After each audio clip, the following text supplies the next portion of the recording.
obsédé par l'avenir. On se lève et on consulte les nouvelles à la recherche d'un signe.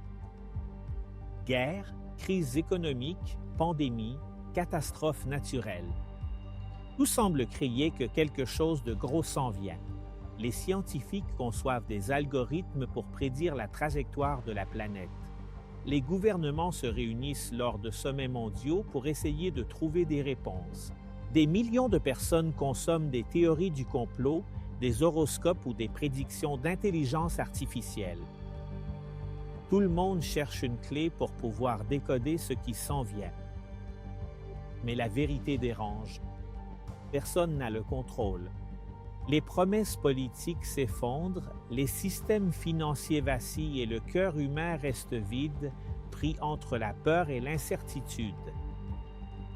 L'Apocalypse est le livre que beaucoup évitent parce qu'ils pensent qu'il est sombre ou incompréhensible. En réalité, il n'a pas été écrit pour faire peur, mais pour révéler l'espoir. Ce n'est pas le livre du chaos, c'est le livre de Jésus-Christ, l'agneau qui gouverne l'histoire de cet univers. On y découvre que l'avenir ne dépend pas du hasard, ni des caprices des puissants, ni même des forces de la nature. L'avenir a déjà un propriétaire, et ce propriétaire, ce n'est pas un empire, ce n'est pas un algorithme, ce n'est pas un leader humain. C'est le Christ. L'Apocalypse ne commence pas avec des bêtes ni des catastrophes, mais avec une personne, Jésus-Christ. Le livre s'ouvre sur une révélation de lui et dans le premier chapitre, il nous est présenté avec 3 titres qui résument tout ce qu'il signifie pour le monde et pour ta vie. Le témoin fidèle, le premier-né d'entre les morts et le souverain des rois de la terre. Apocalypse 1, verset 5. Le témoin fidèle. Un témoin, ce n'est pas quelqu'un qui théorise, c'est quelqu'un qui a vu, qui était là. Jésus est le témoin fidèle parce qu'il a traversé la vie humaine avec tout son poids réel. La fatigue, le rejet, les larmes, l'injustice. Il ne parle pas de la vie depuis un trône lointain, mais à partir de l'expérience la plus profonde. Quand tu souffres, il ne regarde pas ça froidement. Rappelle-toi ses propres larmes à Gethsémani, sa solitude sur la croix, son rejet par les siens. Et ce qui est étonnant, c'est que son témoignage n'est pas seulement de la douleur, mais aussi de la victoire.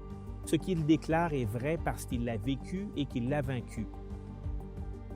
Le premier-né d'entre les morts. Avec cette expression, Jean nous rappelle la plus grande vérité de la foi chrétienne. Jésus n'est pas seulement mort, il est ressuscité pour ne plus jamais mourir. Tous les leaders de l'histoire ont fini dans une tombe. Jésus, par contre, a laissé la sienne vide. Ce titre change tout. Ça veut dire que la mort n'a pas le dernier mot et ça le rend personnel. Quand tu pleures devant une tombe, quand tu ressens le vide de quelqu'un qui n'est plus là, ce titre murmure l'espoir. Jésus a ouvert un chemin que personne d'autre n'a pu ouvrir. Et cette victoire devient la promesse qu'un jour, toi et moi aussi, nous serons relevés. Le souverain des rois de la terre. Dans un monde de pouvoirs changeants, d'idéologies en guerre et de leaders qui montent et qui tombent, l'Apocalypse déclare quelque chose de révolutionnaire. Jésus est le vrai souverain. Son autorité ne dépend pas des votes, des armes ou des richesses. Il ne gouverne pas avec la corruption ni la manipulation, mais avec justice et amour. Cette affirmation est un coup direct au cœur de tous les empires humains. Le Christ a le dernier mot dans l'histoire. C'est pertinent pour chacun de nous. Quand on regarde les nouvelles et qu'on voit la violence, la corruption et une planète au bord de l'effondrement, on dirait que tout est hors de contrôle. Mais l'Apocalypse nous rappelle que l'histoire ne va pas à la dérive. Le même Jésus qui a marché parmi nous, qui est mort et ressuscité, c'est lui qui tient le cap de l'univers. Ça veut dire que tu n'es pas seul. Tu n'es pas juste un numéro perdu dans la confusion mondiale. Tu es quelqu'un de connu par le témoin fidèle, réclamé par le premier-né d'entre les morts et gardé sous le règne du souverain des rois de la terre. Après avoir décrit Jésus comme le témoin fidèle, le premier-né d'entre les morts et le souverain des rois de la terre, Jean nous raconte quelque chose de surprenant. Il le voit marcher parmi sept chandeliers d'or. Apocalypse, chapitre 1, versets 12 à 13. Les chandeliers représentent les églises, c'est-à-dire le peuple de Dieu au cœur de l'histoire. Cette image est puissante car parfois on a l'impression que l'Église marche seule, que la foi se dilue dans un monde d'indifférence, que les congrégations sont fragiles, froides face à la pression culturelle et à la persécution. Mais l'Apocalypse lève le voile et nous montre la vérité. Le Christ n'a pas abandonné son peuple. Il marche au milieu de lui. Remarquons une chose, Jésus n'apparaît pas en train de regarder de loin ni de superviser depuis le ciel comme un inspecteur sévère. Il apparaît au milieu comme le prêtre qui s'occupe de chaque lampe pour qu'elle ne s'éteigne pas. Dans le tabernacle, le prêtre prenait soin du chandelier. Il nettoyait les lampes, ajoutait de l'huile, enlevait la cendre. De la même façon, le Christ, au milieu de son Église, la soutient, la corrige, la nourrit avec l'huile de son esprit et lui donne de la lumière au cœur de l'obscurité. Peut-être as-tu senti que la foi se refroidit, que l'Église s'affaiblit, que le christianisme n'a plus sa place dans une société qui court vers d'autres choses. Peut-être as-tu senti que ta propre lampe intérieure s'éteint. Mais la vision de Jean répond à cette angoisse. Jésus marche parmi les chandeliers. Ça veut dire qu'il n'abandonne pas son peuple ni ses enfants, même quand ils sont fragiles. Là où il y a une lumière vacillante, il s'approche, ajoute de l'huile et la garde vivante. Aujourd'hui, dans un monde qui semble submergé par l'obscurité, les crises morales, les divisions sociales, les idéologies qui embrouillent. L'Église ne dépend pas de sa propre force. Elle dépend d'un Christ vivant qui n'observe pas de loin, mais qui est présent, actif et proche. Les yeux du Christ ne sont pas comme les nôtres, limités par les apparences. Son regard pénètre jusqu'au plus profond, traverse les masques et atteint les recoins secrets du cœur. Pour certains, cela peut sembler intimidant. Il n'y a pas de cachette devant celui qui voit tout, mais en réalité, c'est une nouvelle porteuse d'espoir, parce que ça veut dire que personne n'est condamné à être incompris. Le monde peut te juger sur l'extérieur, sur ton passé, mais Jésus connaît ta vérité la plus intime. Son feu ne détruit pas celui qui s'approche, il le purifie, fait fondre la culpabilité et allume une vie nouvelle. Une voix semblable au rugissement des grandes eaux. Rowan dit que sa voix ressemblait au rugissement de nombreuses eaux. Apocalypse 1:15. Pensez à une cascade puissante, impossible à ignorer, mais majestueuse et enveloppante à la fois. Cette voix est capable de faire trembler des empires, mais aussi de vous parler dans le silence de votre chambre. Ce qu'il dit n'est pas un murmure incertain ou une promesse faible, mais un appel qui a le pouvoir de soutenir les univers à une époque où les voix confuses abondent. Sa parole reste la seule qui apporte certitude et vie. Un visage comme le soleil. Owen avoue que son visage brillait comme le soleil dans toute sa splendeur. Apocalypse 16. Cette brillance n'est pas seulement de la majesté, c'est la vie. Le même soleil qui peut éblouir réchauffe aussi et fait pousser la semence dans la terre. Le Christ ressuscité est ainsi imposant, mais en même temps proche, vital, indispensable. Devant lui, Jean est tombé comme mort. Et pourtant, la première action de Jésus a été de le toucher et de lui dire « N'aie pas peur ». La gloire du Christ n'écrase pas, elle relève, elle ne blesse pas, elle guérit. Cette vision n'est pas un ornement poétique. C'est la façon dont Dieu répond à la peur de l'Église en temps de crise. Aujourd'hui, alors que des millions de personnes se méfient du pouvoir humain parce qu'elles ont vu comment le pouvoir corrompt, opprime et détruit, l'Apocalypse nous montre un pouvoir différent, un pouvoir qui est majestueux, mais aussi rempli de tendresse. Le Christ a des yeux qui voient au-delà de la surface, une voix qui ne se tait pas devant le mensonge et un visage qui rayonne de vie et d'espoir.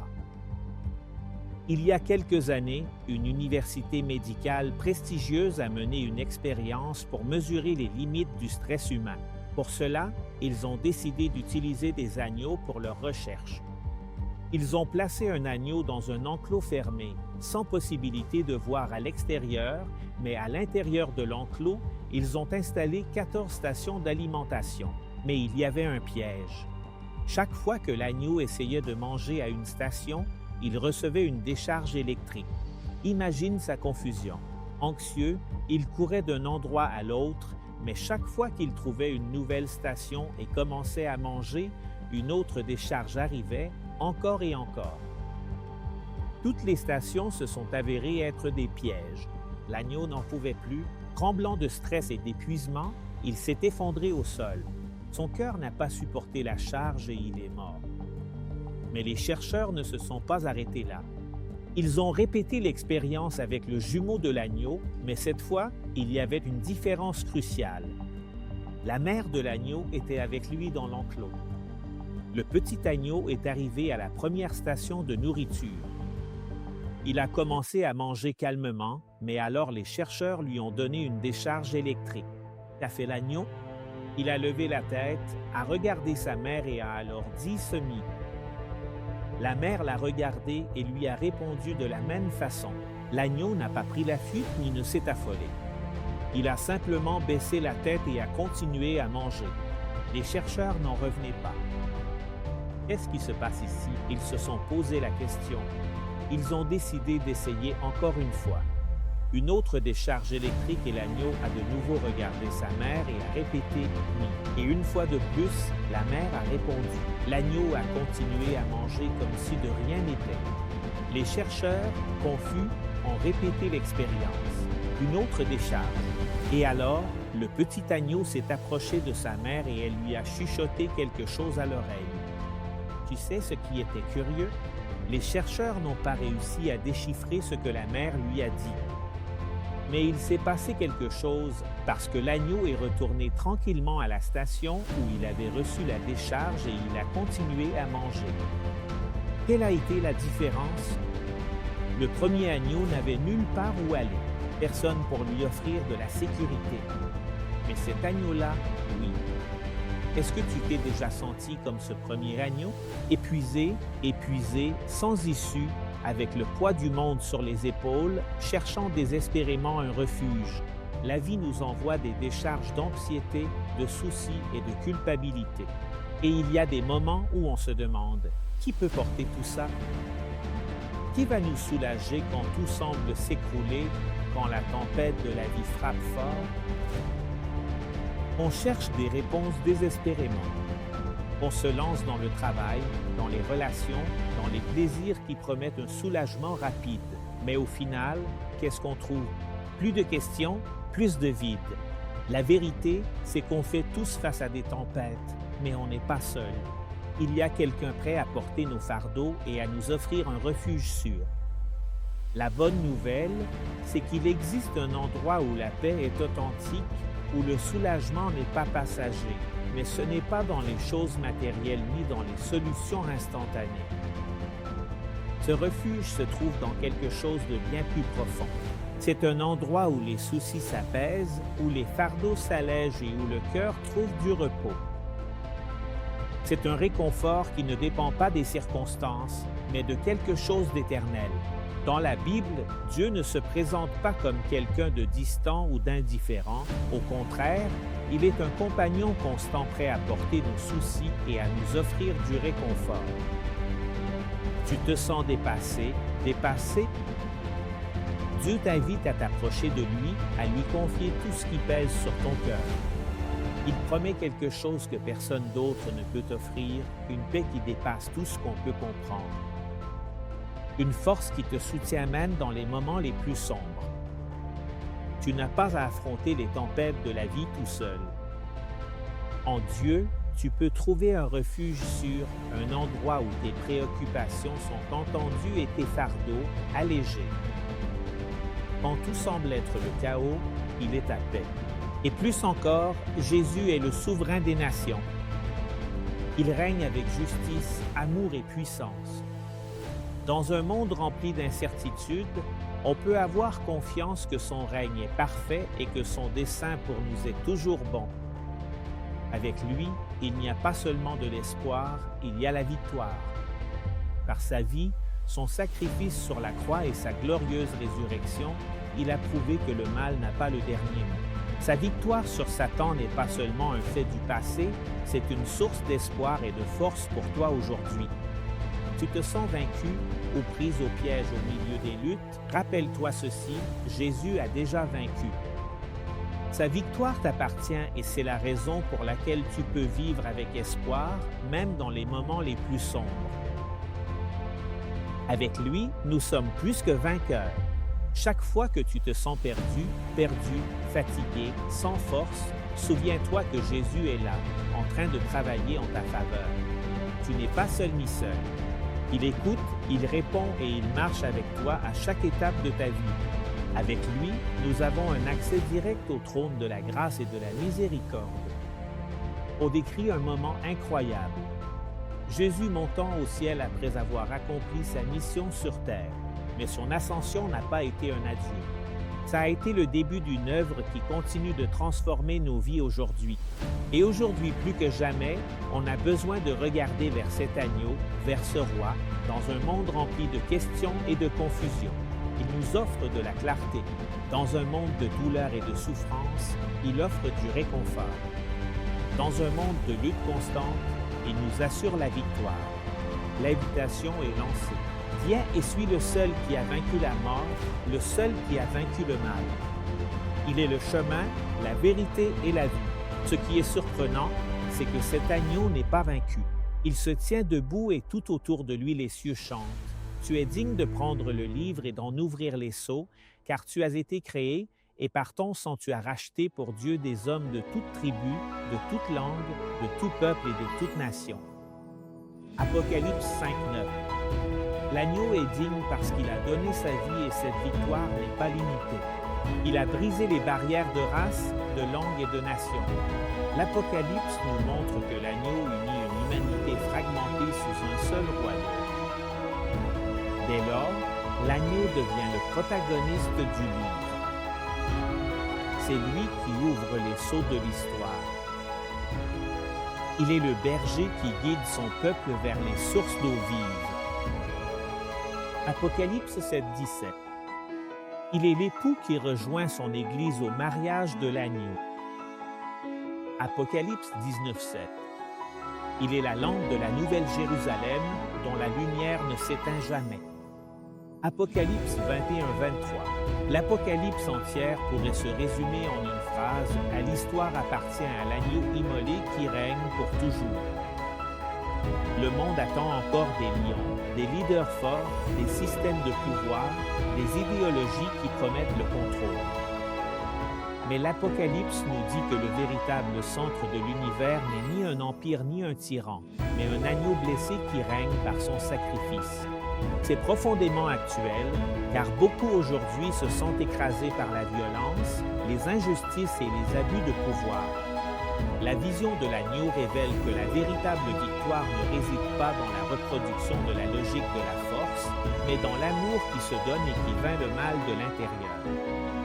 L'agneau immolé et vainqueur nous rappelle que ta vie, aussi brisée qu'elle puisse paraître, peut tenir debout en lui, que tes blessures ne sont pas la fin, parce qu'il y a un Sauveur qui a transformé ses blessures en victoire et que l'avenir de l'histoire n'est pas entre les mains de ceux qui crient le plus fort, mais entre celles de l'agneau qui s'est laissé mener à l'abattoir et qui est ressuscité. Regarde autour de toi. Le monde est marqué par des bêtes déguisées en pouvoir, en idéologie, en promesses vides. Tous exigent ta confiance. Mais l'Apocalypse révèle qu'il n'y en a qu'un seul qui a été digne d'ouvrir le livre de l'histoire, l'agneau immolé et vainqueur. Le message est clair, ton avenir ne dépend pas de la force des empires ni de la ruse des hommes, mais de ta décision de suivre l'agneau. Et cette décision n'est pas pour demain, c'est pour aujourd'hui, parce que l'Apocalypse n'a pas été écrite pour te faire peur, mais pour t'inviter. Mets ta vie entre les mains de l'agneau, suis-le et sa victoire sera tienne pour toujours.